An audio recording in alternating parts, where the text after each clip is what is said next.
안녕하세요. 원더톡톡 낭독방송 북소리 53번째 시간입니다.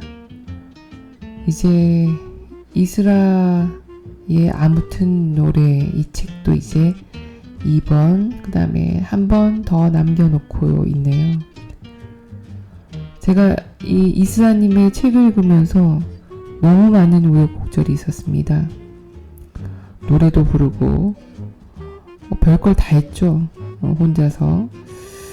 근데 마이크가 지금도 아마 소리 출력이 이상하게 나올 거예요. 한쪽이 계속 쏠림 현상으로 이상하게 나오는데 제가 도대책을 할 수가 없는 상황이라서 그렇다고 지금 이 쏠림 현상이 있었던 게 아마 꽤 됐거든요. 근데 제가 도통 고칠 수가 없는 상태로 계속 안 하자니 요거 안 할 수가 없잖아요. 하자니 소리가 너무 거슬리고 큰일 났습니다. 이제 낭독을 그만하라는 얘기인지 가슴이 답답한 채로 지금 녹음을 하고 있지만 그래도 잘 마무리해야 되겠죠? 제목을 보니 또 바다를 가셨는 것 같아요. 제목에 바다가 있습니다. 바다가 나올 때면 항상 고향 생각이 나서 마음이 그리우면서도 슬퍼요.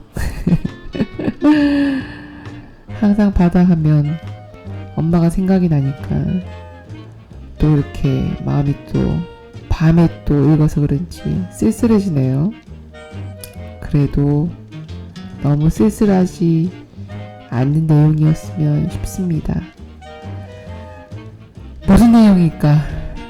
답답한 마음이 좀 쓸려갔으면 좋겠습니다.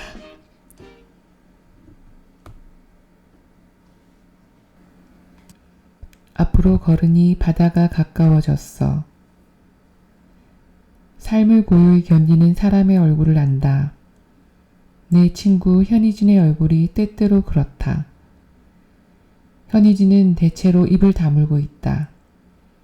표정 변화도 크지 않다.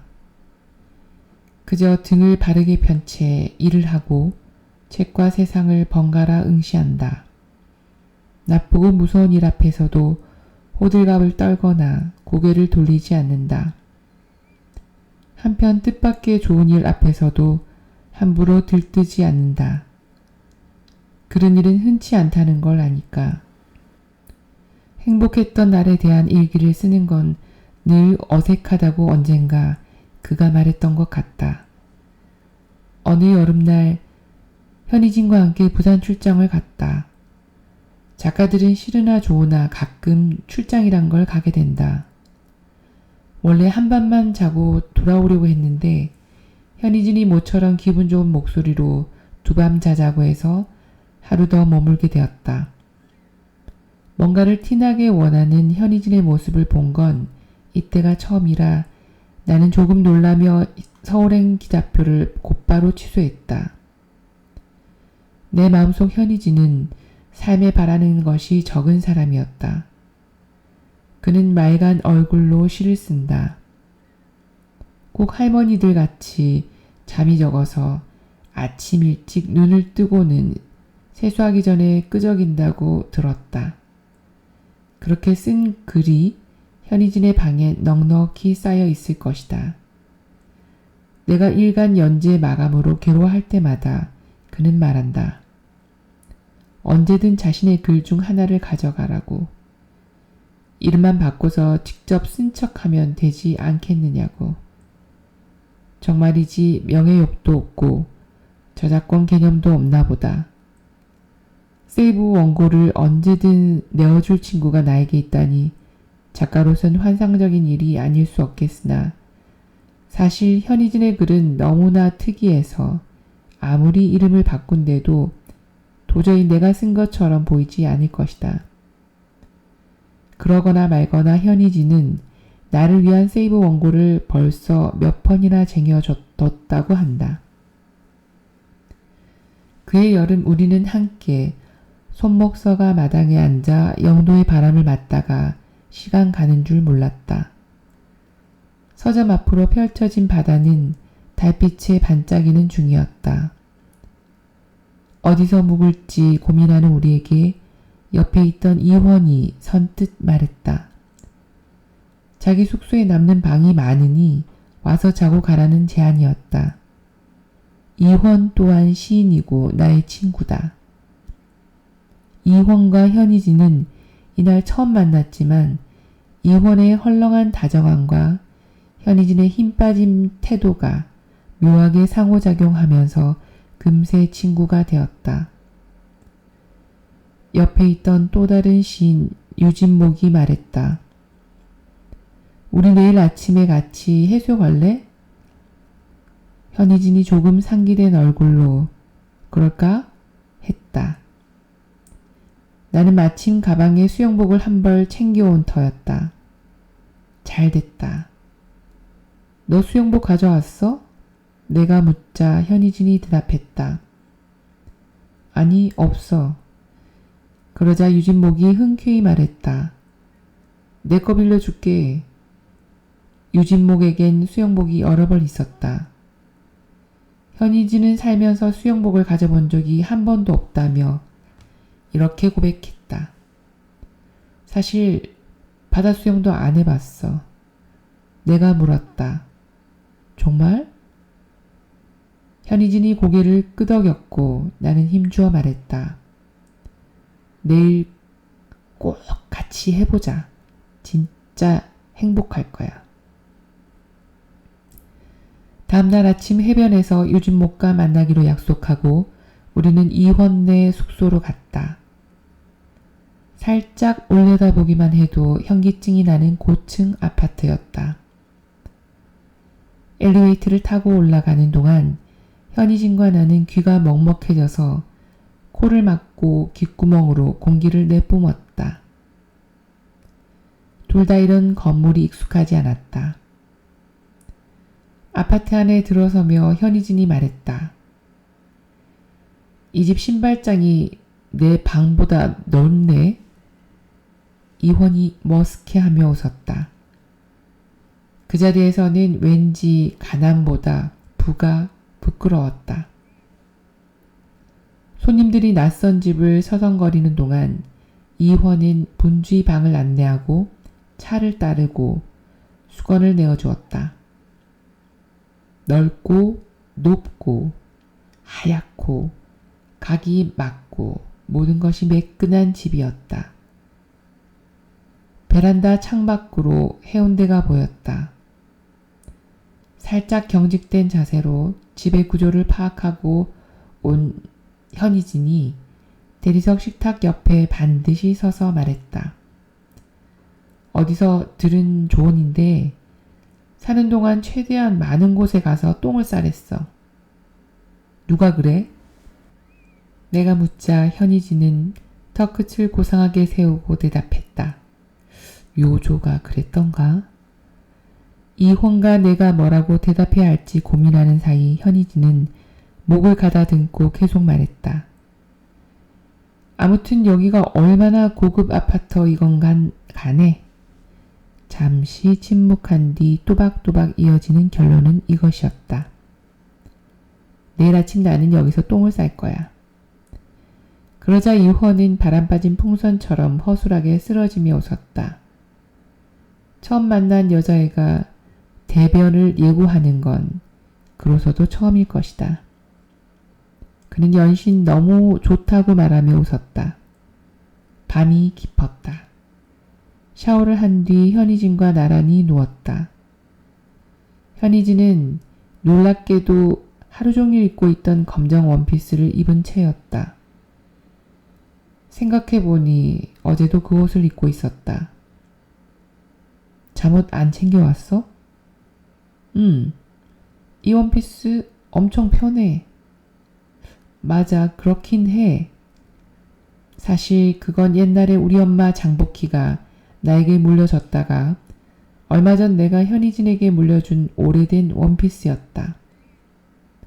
우리는 이 원피스가 격식 있는 자리에도 얼마나 잘 어울리는지, 그러면서도 신축성이 좋아서 일상복으로 입기에도 얼마나 괜찮은지 이야기하며 잠을 청했다. 현희진은 나중에 내가 딸을 낳으면 그 아이에게 다시 이것을 물려주겠다고 말했다.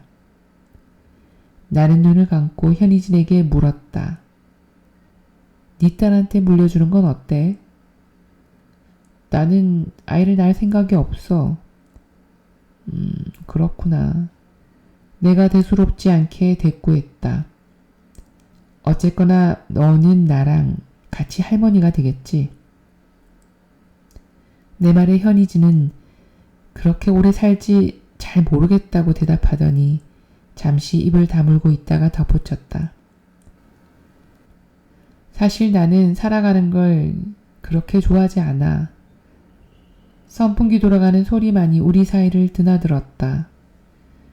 나는 뭐라고 대답해야 할지 몰랐다. 살아가는 걸 좋아하는 사람이었기 때문이다. 그러나 그저 운이 좋았던 것뿐일지도 모른다. 가만히 누워 현희진이 겪은 험한 일들을 생각했다. 겪지 않기를 선택할 수 없는 일들이었다. 적어도 돈을 가진 어른이 될 때까지는 못 벗어나는 일들이었다. 나는 맞은 적도 없고 가족으로부터 버림받은 적도 없고 가족을 버린 적도 없다. 절대로 돌아가지 않겠다고 다짐하고 떠난 적도 없고 아주 혼자였던 적도 없고 모든 걸 멈추는 게 나을 만큼 괴로웠던 적도 없다. 그래서 사는 게 좋았나? 삶에게 많은 걸 바라고 좋아하는 사람에게 성큼성큼 다가가고 좋은 것을 기대하고 크게 웃고 크게 울고 크게 다짐하고 다시 시작하는 건 그래서인가? 첫 번째 생을 사는 동물처럼, 덜 알아서 덜 고단한 아이처럼 누구나 그런 3살 같은 마음으로 살지는 않을 것이다. 25살인데 250년은 산 것처럼 지친 사람도 있다. 현희진의 말을 그대로 따라 하는 수밖에 없었다. 살아가는 걸 그렇게 좋아하지 않는구나. 몰랐어. 하지만 죽음은 너무 무섭잖아. 죽는 게 뭐가 무서워. 사는 게 더 무섭지. 현희진은 어둠 속에서 조용히 천장을 바라보고 있었다. 나는 갑자기 양손으로 현희진의 왼팔을 꽉 붙들었다. 그래도 최대한 늦게 죽어줘. 가느다란 팔이었다.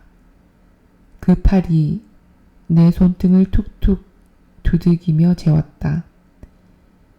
현희진과 달리 잠이 많아 금세 꿈을 꿨다. 꿈에서는 현희진이 만져지지 않았다. 침대 오른편을 아무리 더듬어도 현희진은 사라지고 난 뒤였다. 그런 식으로 걔가 죽었다는 걸 알았다. 꿈속 카메라는 내가 보고 싶지 않은 장면을 향해 돌진하고 있었다. 어디에선가 죽어있을 현희진의 시신을 확인해주러 앵글이 빠르게 이동했다. 못 보겠어서 자면서도 눈을 감았다. 다음날 아침 먼저 눈을 뜬 현희진이 나를 놀렸다. 되게 끙끙대면서 자더라. 그랬어? 하며 부은 눈으로 물었다. 똥 쌌어? 현희진은 기품있게 대답했다. 물론이지. 웃었고 하루가 시작되었다. 나는 다홍색 수영복을, 이헌은 줄무늬 수영복을, 현희진은 어제와 같은 원피스를 입고 해변에 갔다. 저 멀리서 검정 수영복을 입은 유진목이 나타났다. 그가 사놓고 한 번도 입지 않은 밤생 수영복을 현희진에게 건넸다. 나랑 유진목이 먼저 바다에 들어가 능숙하게 헤엄치는 사이 현이진은 공중 화장실에 가서 옷을 갈아입고 나왔다. 그 모습을 본 이헌이 말했다. 너무 멋진데? 듀오라떼 같은 수영복이 현이진의 곱고 마른 상체를 감싸고 있었다.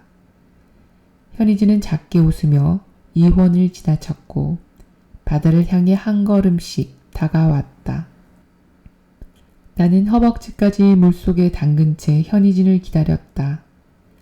그는 지금 생애 첫 수영복을 입고 생애 첫 바다로 입장하는 중이었다. 삶을 고요히 견디지만 25살인데도 250살처럼 지쳤지만 바닷물에 처음 허리를 담그는 순간에는 짜릿한 얼굴이 되었다. 아주 작게 하고 소리내기도 했다. 바다의 가장자리에서 휘청이다가 황홀해진 현이진을 노란 튜브에 태웠다. 튜브를 한 손에 잡고 평영으로 헤엄쳤다. 앞으로 가기 위해서 바다랑 더 가까워지기 위해서였다. 우리는 점점 깊은 곳까지 갔다. 현이진이 와 하고 소리냈다. 저 멀리 하늘과 바다가 이어진 듯 보였다. 깊은 곳으로 나아가면서 나는 큰언니의 심정이 되었다. 그러다가 조금은 모부의 심정이 되었다. 그의 진짜 모부는 이렇게 좋은 곳에 얘를 한 번도 안 데려왔다. 모든 가족은 크고 작게 불행하지만 대부분의 불행한 가족도 의뢰하는 일들이 있다. 여름 휴가철에 물가에 가는 일이랄지, 아이에게 수영복을 사주는 일이랄지, 그리 대단할 것은 없지만 다들 하는 그런 일들을 어떤 아이는 한 번도 못 해본 채로 어른이 된다. 나는 발이 닿지 않는 곳까지 가서 헤엄을 멈추고 현이진과 함께 둥둥 떠 있었다. 바다는 따뜻했고 우리는 말이 없었다. 수면 위에 누워 마음속으로 노래를 불렀다.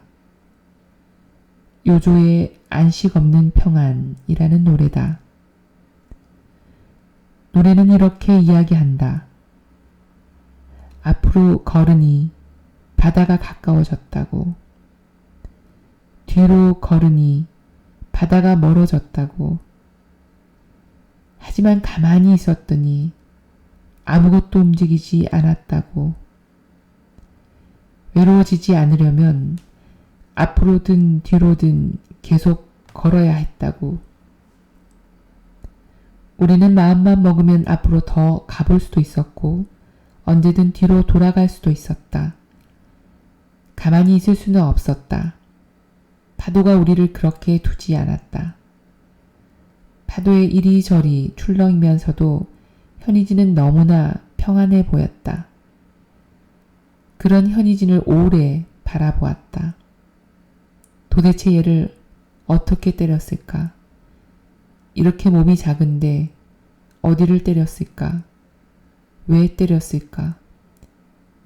그런 생각을 하다 눈물이 나서 바다의 얼굴을 푹 담갔다. 바닷물이 내 눈물보다 짤 것이라 맘 편히 눈을 헹궜다. 다시 수면 위로 얼굴을 내밀어 보니 현이진은 튜브 위에서 눈을 감고 있었다. 그리고 이렇게 말하는 것이었다. 나 벌써 이 순간이 그리워. 우리는 그런 순간을 알아볼 수 있다. 겪으면서도 아쉽다. 흔치 않아서. 영영 계속되지 않는다는 것도 알아서. 시간이 우리를 가만두지 않는다. 좋은 곳에서만 계속 멈춰 있을 수는 없다.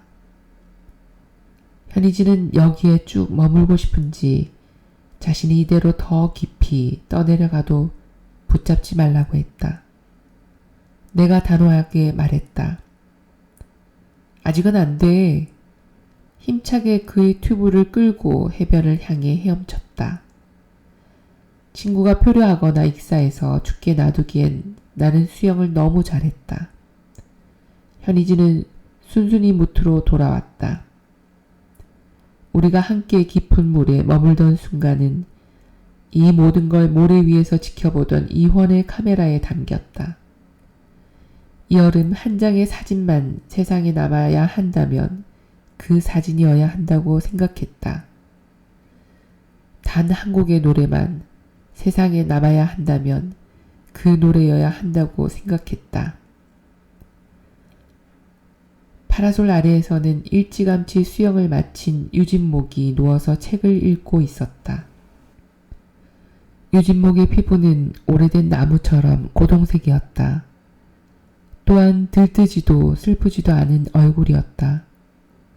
그가 읽던 책이 뭐였는지는 기억 안 나지만 언젠가 내가 읽은 유진목 시집은 기억난다. 시집의 첫 페이지에는 이런 문장이 적혀 있었다. 나는 내가 살았으면 좋겠다. 그것을 읽고 나는 그러게 라고 중얼거렸었다. 정말로 유진목이 살았으면 좋겠다고 생각했다. 하지만 살고 싶지 않은과 싸워본 사람만이 그런 문장을 쓸 것이다. 온몸에 짠물을 묻힌 채 유진목 옆에 털썩 앉는 현희진을 보면서도 생각했다. 나는 네가 살았으면 좋겠다. 책을 읽던 유진목이 현희진 쪽으로 고개를 돌렸다. 선글라스 너머로 현희진의 몸을 한참 보던 유진목이 이렇게 말했다. 그거 너 줄게. 유진목도 알아본 것이다. 현희진이 방금 행복했다는 걸. 밤색 수영복을 입고 있는 동안 그런 시간이 지나갔다는 걸. 처음으로 자신의 수영복이 생긴 현희진이 담담하게 말했다. 살아있길 잘한 것 같아. 우리 중 가진 물건이 가장 적고 우리 중 가장 비굴하지 않은 한 사람. 주어지지 않는 삶을 바라지 않는 연습을 꾸준히 해왔다고, 연습이란 말에 믿음을 가지고 있다고 현희진은 예전에 나한테 말했었는데 이제 나는 그가 다른 연습에 더 익숙해지기를 소망했다. 바라는 연습, 많이 바라면서 계속 사는 연습, 그리고 나에겐 다른 연습이 남아있었다. 더 친구가 되는 연습, 갈수록 더욱더 친구가 되는 연습. 사실은 친구가 되는 일만이 내게 남은 전부일지도 모른다. 우리는 짐을 챙겨 해변을 떠났다. 다들 다시 삶을 고요히 견디러 갔다. 뒤로 걸으니 바다가 멀어졌다. 오늘은 여기까지입니다.